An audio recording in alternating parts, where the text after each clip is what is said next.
Michael Clark Rockefeller was born in 1938. He was the youngest son of New York Governor Nelson Rockefeller and the newest member of a dynasty of millionaires founded by his famous great-grandfather, John D. Rockefeller, one of the richest people who ever lived. Though his father expected him to follow in his footsteps and help manage the family's vast business empire, Michael was a quieter, more artistic spirit. When he graduated from Harvard in 1960, he wanted to do something more exciting than sit around in boardrooms and conduct meetings. His father, a prolific art collector, had recently opened the Museum of Primitive Art, and its exhibits, including Nigerian, Aztec, and Mayan works, entranced Michael. He decided to seek out his own primitive art, a term no longer in use that referred to non-Western art, particularly that of indigenous peoples, and took a position on the board of his father's museum. It was here that Michael Rockefeller felt he could make his mark. Carl Hyder, a graduate student of anthropology at Harvard who worked with Michael, recalled, "Michael said he wanted to do something that hadn't been done before and to bring a major collection to New York. He had traveled extensively already, living in Japan and Venezuela for months at a time, and he craved something new. He wanted to embark on an anthropological expedition to a place few would ever see." After talking with representatives from the Dutch National Museum of Ethnology, Michael decided to make a scouting trip to what was then known as Dutch New Guinea, a massive island off the coast of Australia, to collect the art of the Asmat people who resided there.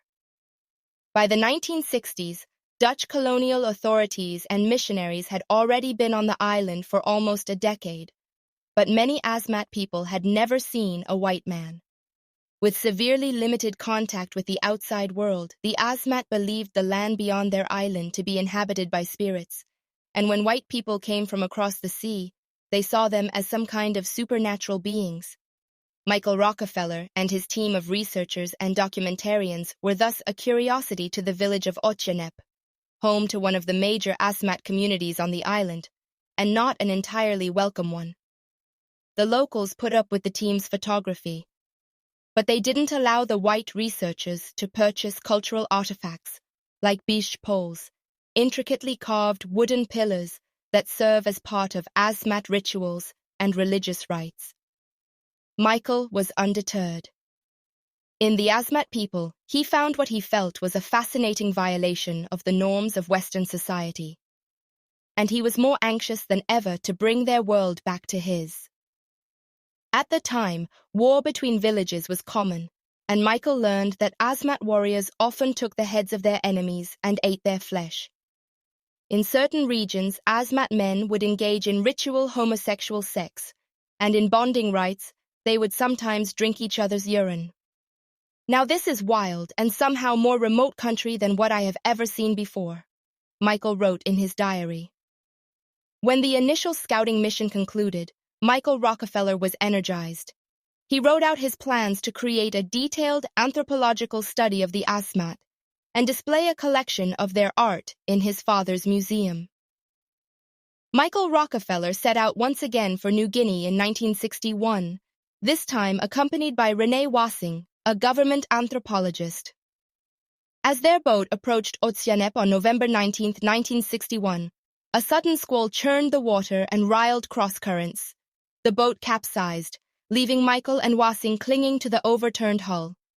Though they were 12 miles from the shore, Michael reportedly told the anthropologist, "I think I can make it." And he jumped into the water. He was never seen again. Rich and politically connected, Michael's family ensured that no expense was spared in the search for the young Rockefeller. Ships, airplanes, and helicopters scoured the region, searching for Michael or some sign of his fate. Nelson Rockefeller and his wife flew to New Guinea to help in the search for their son. Despite their efforts, they were unable to find Michael's body. After 9 days, the Dutch Interior Minister stated, "There is no longer any hope of finding Michael Rockefeller alive." Though the Rockefellers still thought there was a chance Michael might yet appear, they left the island. 2 weeks later, the Dutch called off the search. Michael Rockefeller's official cause of death was put down as drowning. The mysterious disappearance of Michael Rockefeller was a media sensation. Rumors spread like wildfire in tabloids and newspapers. Some said he must have been eaten by sharks on his swim to the island. Others claimed he was living somewhere in the jungle of New Guinea, escaping from the gilded cage of his wealth.